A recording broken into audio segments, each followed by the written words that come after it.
वर्धा शहरात bowling game पार्लरच्या नावाखाली सुरू असलेल्या बेकायदेशीर जुगार व्यवसायावर अखेर पोलिसांनी हातोडा चालवला आहे।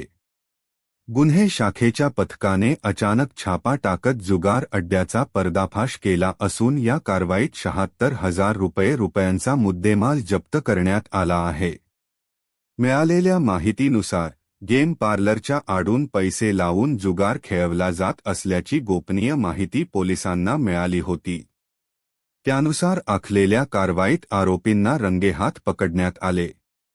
या प्रकरणी संबंधितांवर गुन्हा दाखल करण्यात आला असून पुढील तपास सुरू आहे। प्रश्न एकच आहे, शहरात असे किती गेम पार्लर जुगाराचे अड्डे बनले आहेत? यामागे कोणाचा आशीर्वाद आहे? पोलिसांच्या या कारवाईने जुगार माफियांमध्ये खळबळ उडाली आहे। आपण पाहत आहात GD न्यूज, बातमी म्हणजे थेट वास्तव।